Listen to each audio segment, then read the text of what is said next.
베드로전서는 제가 너무너무 좋아했던 그런 성경은 아닌데 요즘 들어서 그러니까 그럴 때가 있는 것 같아요. 이 좀 시간과 또 나이와 또 내가 처해진 그런 상황과 또 그런 거에 따라서 이게 또 더 와닿고 그런 것들이 있는 것 같아요. 그러니까 베드로 전후서는 한 20대, 30대에는 그렇게 큰 은혜를 받지 못하다가 뭐 이런 것들이 있는 것 같은데 저는 또 베드로 전서를 또 다시 또 사랑하기로 했습니다. 그러니까 여러분들도 이 베드로서를 좀 더 가까이 하셨으면 좋겠어요.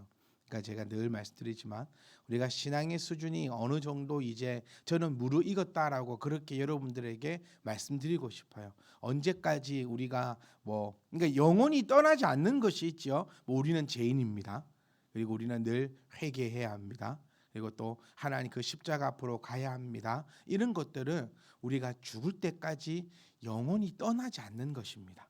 근데 여기서 제가 늘 말씀드린 게 뭐냐면 이것을 버리자라는 게 아니에요. 이제 더 이상 이거 생각하지 말자는 게 아니고 이거는 어느 누가 와서 찌르고 방해를 하고 뭐라 해도 나는 죄인이고 우리는 회개를 해야 하며 구주의 그리스도의 보혈의 피와 이런 것들은 어떤 경우에도 잊지 않고 흔들리지 않고 나의 이 신앙에 든든히 이 바닥에 딱 있다라는 그 전제로 깔고 나 이렇게 말씀드리고 싶어요. 언제까지만 그것만 할 거냐라는 거죠. 이것을 버리자가 아니고 이것만 할 수는 없다. 이것만 해서는 안 된다. 그래서 우리는 이제 신앙의 그 수준이 조금 더 올라가야 된다. 그래서 베드로서를 더욱더 이제 우리가 좀 더 가까이 하고 또 야고보서도 조금 더 가까이 하면서 그리스도인으로서의 그 한층 더 그 수준 높은 그런 삶을 우리가 나아갔으면 합니다. 그래서 우리의 어떻게 보면 우리의 그 실천적인 거, 우리가 생활함에 있어서 꼭 필요한 것들, 이제 그리스도의 자녀라면 어떻게 가야 하는가를 나타내고 있다는 것을 꼭 기억하셔서 저하고 하는 베드로서의 처음이자 마지막 강의다라는 것을 꼭 염두에 주셔서 모르고 조금 궁금한 게 있으면 좀 연락을 주세요. 나 아무도 연락을 안 주시니까 제가 늘 놀고 있습니다. 자, 너희가 여기서 보세요. 음란과 정욕과 술 취함과 방탕과 향락과 우상 숭배. 자, 음란, 정욕, 술 취함, 방탕, 향락, 우상 숭배 6가지를 이야기하고 있거든요. 그러면 이제 이건 거죠. 그럼 이 6가지밖에 없느냐라는 것이 우리가 한층 더 생각하게 됩니다. 그리고 우리가 고린도 전서라든지 또 이런 성경들을 보면 음란이 무엇인지, 정욕이 무엇인지, 술 취함이 무엇인지 거기에 대해서 해석하고 풀어내고 있다고 한다면 제가 서두에 말씀드린 것처럼 이미 베드로서는 이제 음란과 정욕과 술 취함과 방탕과 이런 것들이 무엇인지를 더 이상 설명하고 있지 않다라는 거죠. 그리고 더 이상 길게도 열거하고 있지 않다라는 것을 우리는 이 장면을 통해서도 볼 수 있습니다. 그러면 지금 이것이 무엇일까? 여러분 한번 생각해 보세요. 음란과 정욕과 술 취함과 방탕과 향락과 우상 숭배는 과연 어떤 의미를 가질까? 무엇을 나타낼까? 한 10초간 생각해 보십시오. 그러니까 제가 여러분들에게 조금 더 요구하는 것이 있어요. 요구하는 것이 뭐냐면 좀 그 로보트적인 그 수동적인 말씀만 듣지 말자라는 겁니다. 네. 로보트적이고 수동적인 말씀만 좀 듣지 말고 조금 더 우리가 생각을 하고 그러니까 어떻게 보면 목회자로서 이 발언은 상당히 안 좋은 발언이라고 합니다. 목회자는 어떤 성도를 좋아하냐면요. 그냥 목사님이 얘기하면 무조건 아멘하는 사람. 이런 사람을 좋아합니다. 그거를 좀 더 고급스럽게 표현하면 순종하는 자. 근데 지금 제가 여러분들께 하는 발언은 순종하세요. 목사님 말씀에 무조건 아멘하세요. 이거와는 좀 반대되는 얘기입니다. 그러니까 무조건 앉아서 그래. 너는 떠들어라. 나는 그냥 듣고만 있을게. 이제 요거를 조금 이제 벗어났으면 좋겠어요. 우리 교회 성도님들은 집사님들은 조금 이제 벗어나서 좀 같이 토론하고 같이 나누고 같이 이야기하고 거기에서 답을 하나 찾아가 보는. 내가 답을 찾으면 진짜 재밌거든요. 내가 답을 찾으면 그 길이 참 신이 나요. 내가 가는 걸음은 즐겁습니다. 그런데 끌려가는 그 걸음은 참 싫어요. 그러니까 저는 여러분들이 끌려오는 신앙이 아니라 함께 가는 그런 신앙이었으면 좋겠어요. 그럼 자 보세요. 이제 여러분들도 딱 이제 보셔야 됩니다. 여기서 얘기한 6가지는 뭐냐면 사람이 좋아하는 겁니다. 사람이 좋아하는 거예요. 이제 이 말씀을 여러분 마음에 담고 다시 한번 쳐다보세요. 음란과 정욕과 술 취함과 방탕함과 향락과 우상숭배. 다 누가 좋아하는 거죠? 사람이 좋아하는 겁니다. 네, 그런 거죠. 그러니까 이 여기서 열거하고 있는 이것들, 그러니까 이것뿐만이 아니라 베드로는 우리에게 무엇을 나타내고 있냐면 지금 예전과 현재를 이야기하고 있거든요. 그러니까 3절 후반절에 보시면 뜻에 따라 행한 것은 지나간 때로 족하다라고 이야기를 하고 있어요. 그러니까 지금 이것은 너의 현재, 우리의 현재가 아니고 과거에 있었던 것이 되는 거예요. 다시 한번 정리를 해보면 그리스도를 알기 전에는 어떤 삶을 살았냐면 사람이 좋아하는 대로 살았다라는 거예요. 이것을 어떻게 표현하고 있냐? 재미있는 표현이 있어요. 이방인의 뜻을 따라 행했다라고 표현하고 있죠. 이 표현이 왜 이렇게 중요한 표현이냐면요. 전통적으로 유대인들에게 있어서 이방인은 유대인들을 제외한 사람들 전부 다를 이방인이라고 그렇게 했잖아요.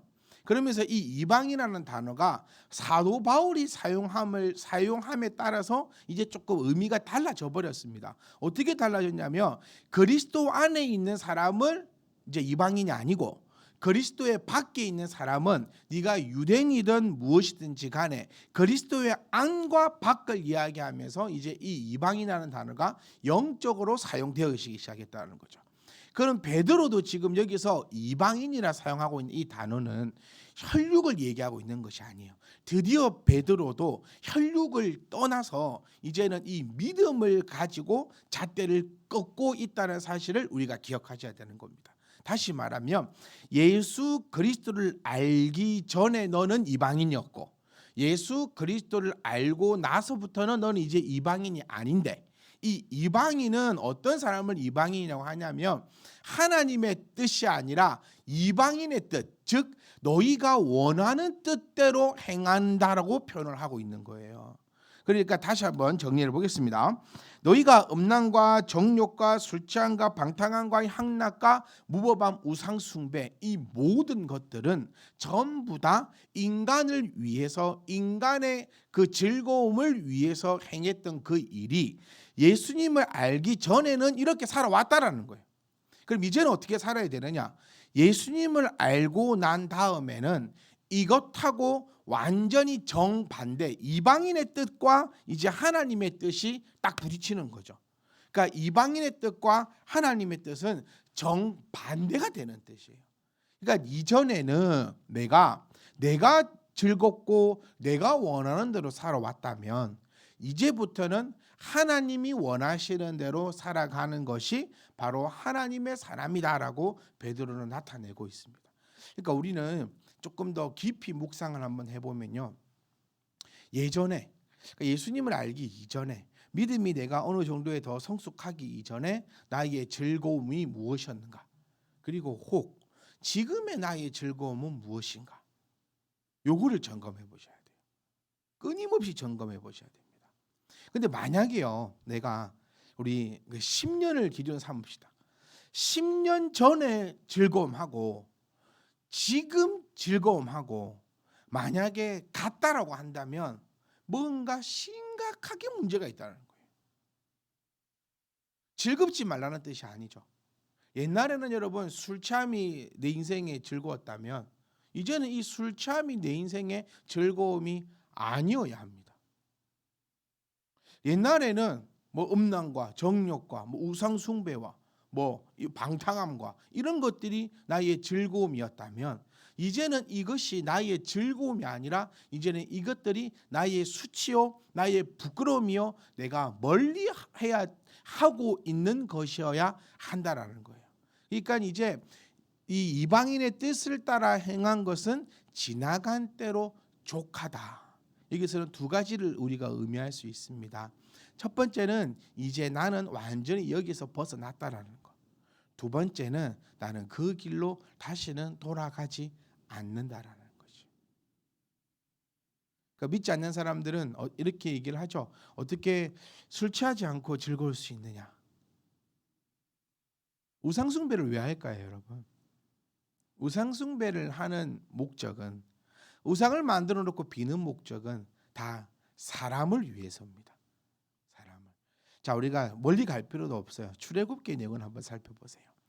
사람들이 요구를 합니다. 우상을 요구했잖아요. 내 눈에 보이는 걸 요구하는 거예요. 그래야 내 마음에 안식을 얻겠다라는 거죠. 그래야 내 마음에 평안을 얻겠다라는 거죠. 그러니까 사람이 만들어낸 것이 금송아지였습니다. 내 눈에 뭔가 보여지고 만져져야 하니까. 그러니까 여기서 우리에게 나타내고자 하는 것은 이겁니다. 예전에는 네가 사람이 즐거운 대로, 그러니까 너가 즐거운 대로, 네가 행하고 싶은 대로 살아갔다면 이제는 그렇지 않다. 그럼 여기서도 두 가지로 얘기할 수 있죠. 첫 번째는 그리스도인이라서 가는 겁니다. 이것이 저는 이렇게 표현하고 싶어요. 새신자들, 초신자들. 찬양하는 게 노래방 가서 노는 것보다 즐겁지 않아요. 그런데 교회를 다니니까 억지로 노래방 안 가고 이제 찬양을 부르는 거죠. 이거 이해하시겠어요? 이거는 초신자예요. 그런데 이제 베드로 전서를 받아들이는 이제 우리 정도의 수준이 되면 노래방 가서 노래하는 것보다 하나님을 찬양하는 것이 더 즐거워야 됩니다. 옛날에는 밖에 나가서 노는 것이 예배하는 것보다 더 즐겁지만 내가 예배자니까, 내가 성도니까 어쩔 수 없이 교회 와서 예배 드렸다면 이제는 밖에 나가서 놀고 밖에서 무엇을 하는 것보다 예배하는 것이 더 즐거워서 교회에 모여 예배한다는 것이 바로 성도의 삶이다라고 이렇게 말해주고 있는 것이에요. 자, 4절로 가봅시다. 이러므로 너희가 그들과 함께, 그러니까 그들이 이제 누굽니까? 그들. 예전에 내가 속해 있던 그 그룹이 되는 거죠. 이러므로 너희가 그들과 함께, 그런 극한 방탕, 이 재밌는 표현이죠. 극한 방탕. 그러니까 예수님을 알기 전에, 그러니까 이 생각을 하셔야 돼요. 지금 여기서 지금 나타내고 있는 것은 진짜 이 6가지만을 얘기하고 있는 것이 아니에요. 나는 이 6가지에 해당이 안 돼. 그리고 나는 참 괜찮아. 이것을 얘기하는 것이 아니고 이거를 통째로 이렇게 성경을 바라본다면 이제는 그것이 의미하는 것이 하나님 안에서의 즐거움보다 나의 즐거움이다라는 거죠. 그러니까 이제 나의 즐거움을 찾으면서 살아간 것은 극한 방탕이다라고 성경은 우리에게 그렇게 표현해 주고 있습니다. 그러니까 나의 즐거움이라는 것이 그리스도를 제외하고 나의 즐거움인 거죠. 자, 그런 방탕에 다름질하지 아니하는 것을 보고 그들이 이상하게 여긴다라는 거죠. 그러니까 사랑하는 성도 여러분, 우리는요 사람한테 인정을 받으려고 상당히 노력을 많이 합니다. 그것도 그러니까 저는 지금 사회생활을 얘기하는 게 아니에요. 회사 생활할 때 뭐 회사 생활하고 사회생활할 때는 당연히 사람한테 인정받아야지요. 제가 지금 말씀드리는 것은 세상 살이를 얘기하는 것이 아니라 우리의 이 신앙생활에 있어서도 사람한테 인정을 받으려고 많이 해요. 특히나 또 우리 살펴보면 어떤 것을 신경 쓰냐면 믿지 않는 사람들이 나의 모습을 보고 뭐라고 생각할까라는 거기에 대해서 신경을 정말 많이 씁니다. 그래서 뭐 식사 기도도 제대로 하지 못하는 경우도 있고 저 사람이 나를 어떻게 생각할까? 뭐 요즘에는 그렇지 않지만 뭐 예전에는 뭐 회식 자리 같은 데 가서도 뭐 술을 거부하는 것도 되게 저 사람이 나를 뭐 예수쟁이로 볼까? 뭐 어떻게 할까? 저떻게 할까? 그런 것들을 참 많이 신경을 쓰고 살았는데 지금 4절 말씀을 통해서 우리에게 정말 강하게 울림으로 주는 건 뭐냐면 그 사람들이 우리를 보고 이상히 여겨서 비방을 안 하면 오히려 우리가 이상한 거예요. 요점 우리가 중요시 여겨야 됩니다. 술 취하는 사람들은 술 취하지 않는 사람을 이상하게 여깁니다. 네. 세상의 즐거움을 쫓아가는 사람들이 우리를 보면 우리를 이상하게 여겨야 돼요. 그리고 우리를 향해서 뭐라고 불러야 되냐면 저 예수쟁이들. 쟤들은 도대체 뭐가 있길래 교회 가면 떡이 생기나 뭐라 하죠? 돈이 생기나 뭐가 생기냐. 이 좋은 날에 교회 가서 앉아 있네. 이런 소리를 들어야 되는 거예요. 왜냐하면 그들은 우리를 이해하지 못하니까요. 그런데 그리스도인이 세상 사람들에게 이해를 받는다. 그들이 우리를 이해한다. 이거면 오히려 우리의 신앙은 병들었다라고 성경은 이야기를 하고 있다라는 겁니다. 이 점 우리가 기억하셔야 돼요. 그래서 가장 멋있는 신앙인은 누구냐면 저도 궁극적으로는 이런 신앙인이 되고 싶은 거예요. 많은 사람들이 예수님이 어디 있냐라고 물을 때, 그럴 때 나를 보면 모르겠니? 라고 말할 수 있어야 돼요. 이 말을 하고 상대방도 그 말에 대해서 인정해 준다면 정말 내 신앙은 아름답다라고 할 수 있을 것 같아요. 그런데 너를 보면 예수가 없는 것 같다. 만약에 이런 소리를 들어요. 요즘에 참 안타깝거든요. 그러니까 이런 소리를 많이 합니다. 목사들을 보면 예수가 없는 게 확실하다. 왜? 제가 더 긴 말 해야 될까요? 있다고 믿으면 저렇게 안 한다라는 거죠. 그 사람들은 예수님이 없다는 것을 확신한다. 오히려 목사들을 보고 이렇게 얘기하는 시대에 우리가 살고 있어서 너무나 나쁘고 너무나 창피한 그런 시대를 살아가고 있습니다. 그러니까 사도 바울처럼 예수가 어디냐라고 했을 때 나를 보면 된다라고 할 수 있는 그런 그 목적이 저와 여러분의 그 아름다운 신앙의 목적이었으면 합니다. 그래서 사람들은 우리를 향해서 비방해야 합니다. 왜? 예전에는 그렇게 술 취하고 그러니까 이해할 수 없다라는 거죠. 그들의 기쁨과 그들의 희노애락이 세상 사람들은 세상 속에 있다면 우리의 희노애락은 이 신앙 안에 있어야 되는 거예요. 그러니까 서로가 이해할 수 없는 거죠. 서로가 이해할 수 없어야 한다는 사실을 우리 가운데 분명히 밝혀주고 있습니다.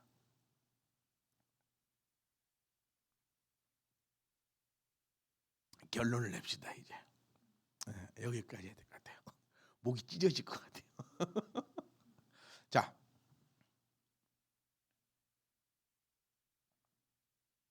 예전에는 그러니까 여러분 오늘 집에 가시거든 요거 진짜 깊이 묵상하시면서 주무세요.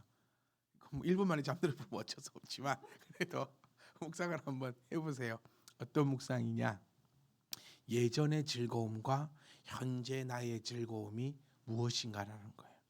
그래서 여러분이 묵상해 보시다가 예전의 즐거움과 지금의 즐거움이 다르구나라고 느껴지면 여러분 그 가운데 정말 큰 기쁨이 있을 겁니다. 신앙생활도요. 성과가 있어야 할 수 있어요. 성과가 있습니다. 우리 기독교는 우리 예수쟁이들은요. 아무것도 없는 것을 향해 나아가는 게 아니에요. 주님께서 우리에게 분명히 우리는 체험하는 겁니다. 그렇기 때문에 신앙생활도 성과가 있어야 재밌게 나갈 수 있는 거예요. 근데 왜 신앙생활이 힘드냐? 성과가 없으니까 힘이 든 거예요. 오늘 저녁에 여러분 가셔서 나의 기쁨이 변화가 있는지 없는지 아직까지 여전히 술 취함과 방탕과 우상숭배 즉 나의 이 인생의 즐거움을 찾고 있다라면 얼른 변함이 필요합니다. 또 혹은 이제 나의 즐거움이 옛날에는 술 취함이고 막 인생사였다면 이제 나의 기쁨이 이 그리스도 안으로 들어와 있다면 여러분 너무나 기쁘고 아름다운 것입니다. 그리고 한층 더 이제 나아간다면 우리가 삶을 살아갈 때 이제 뭐 해야 된다는 거예요? 그리스도의 향기를 내어 품어야 되는 거예요.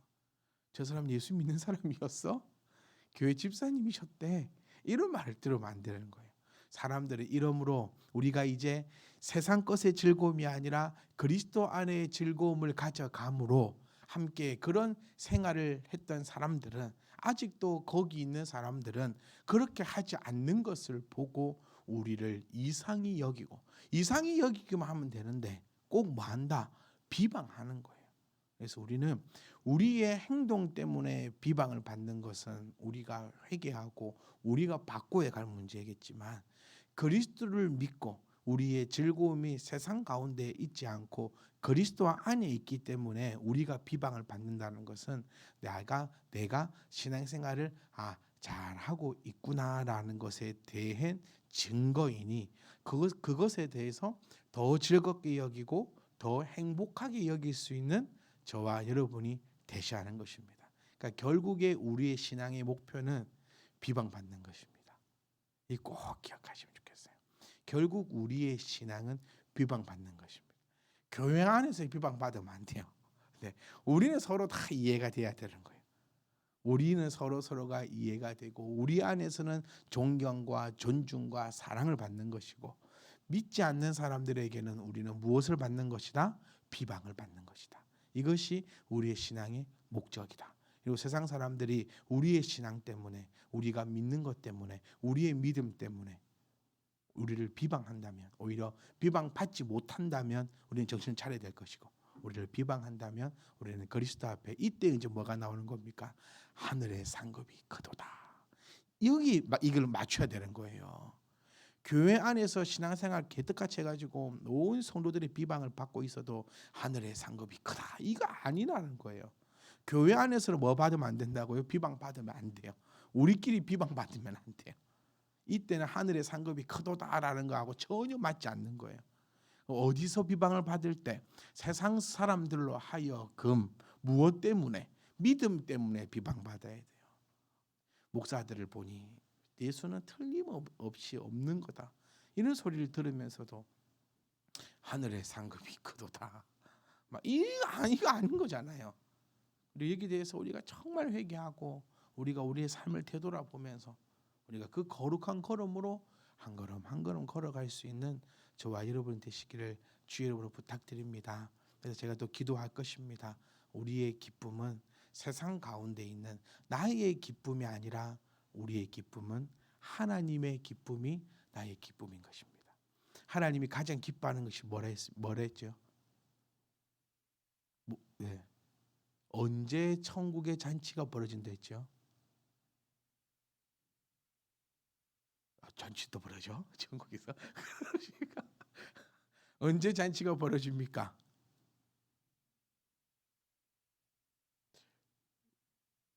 천하보다 뭐가 귀하다고요? 글쎄요. 다 천하보다 뭐가 귀하다? 한 영혼이 귀하다. 네, 천국에는 언제 잔치가 벌어진다? 한 영혼이 구원받을 때 잔치가 벌어진다. 네, 네, 됩니다.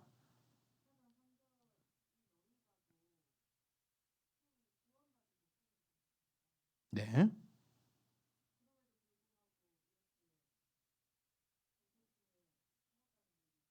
자, 3절로 다시 가봅시다. 아주 좋은 질문입니다. 자, 더 앞으로. 너희가, 그러니까 제가 아까 설명드린 것처럼 예수님을 믿기 전에는 너희가 세상의 기쁨을 두고 있었다라는 거예요. 예수님을 믿기 전에는. 그러니까 예수님을 믿기, 아까 제가 설명드린 것처럼, 그러니까 보세요. 예수님 안 믿는다고 해서 우리가 예수를 믿기 전에, 혹은 내가 믿음이 성장하기 전에 음란하고 정욕이 있고 술 취함과 방탕과 향락과 우상 숭배를 안 했을 수도 있어요. 그러니까 이 여섯 가지의 경우의 수를 얘기하는 것이 아니라, 이 여섯 가지를 얘기하는 것은 예수 그리스도 말고의 기쁨을 찾았더라는 거예요. 그러니까 너희가 지금은 예수를 믿어 예수 안에 있어서 너희의 기쁨이 예수 안에 있지만, 근데 예전에 너희는 예수님 말고 다른 것에 기쁨이 있었고 다른 것의 기쁨을 쫓아갔었다. 그러니 다시는 그걸로 돌아가지 말고 하늘의 기쁨이 나의 기쁨이 되어야 된다. 그 하늘의 기쁨이 이제 뭐냐? 라고 했을 때 잔치가 벌어지는 것은 한 영혼이 돌아왔을 때. 그래서 우리 신앙적으로 가장 기뻐할 때는 우리 교회에 이제 새로운 영혼이 왔을 때예요. 있을 때예요. 물론 여러분 불편합니다. 그렇지 않나요? 누군가 모르는 사람이 교회에 오게 되고 등록을 하게 되고 우리 또 가족이 되게 되면 불편해요. 지금 우리가 다 정말 분위기 좋고 이좀 뭐 사사사하고 다 이해할 수 있고 넘어갈 수 있고 다 사랑하고 이런데 누군가 한 명이 턱 들어온다 하면 되게 불편함도 있고 또 뭘 맞춰가야 되기도 하고 사실 또 잘 모르니까 또 뭐 알아도 가야 되고 또 양보도 해줘야 되고 뭔가가 또 그러다 또 좋은 사람이 오면 좋은데 또 이상한 놈이 또 오면 더 힘들어지고 이런 경우가 생기는 거예요. 그런데도 우리의 기쁨은 그 영혼이 우리처럼 주님을 바로 알고 섬기는 데에 우리의 기쁨이 있다는 거예요. 그러니까 천국에서 가장 큰 기쁨, 하나님의 가장 큰 기쁨은 영혼이 돌아올 때 그때 가장 기쁘다고 하시잖아요. 그러니까 그 기쁨이 곧 우리의 기쁨이 되어야 된다는 겁니다. 다시 한번 말씀드릴게요. 이 6가지만을 얘기하는 게 아니에요. 나는 한 번도 술 취해 본 적 없었기 때문에 나는 괜찮아. 나는 한 번도 음란하게 살지 않기 때문에 정욕대로 살지 않기 때문에 나는 그 의미가 아니라 예수님과 상관없는 기쁨을 가지고 살았다면 이제는 예수님의 기쁨을 쫓아가야 되고 또 그것만 쫓아가다 보면 사람들이 이제 너희를 비방할 수 있다라는 의미로 해석으로 우리가 말씀을 받으셔야 되고 이제 꼭 소원하셨으면 좋겠습니다. 나의 기쁨은 하나님의 기쁨이다.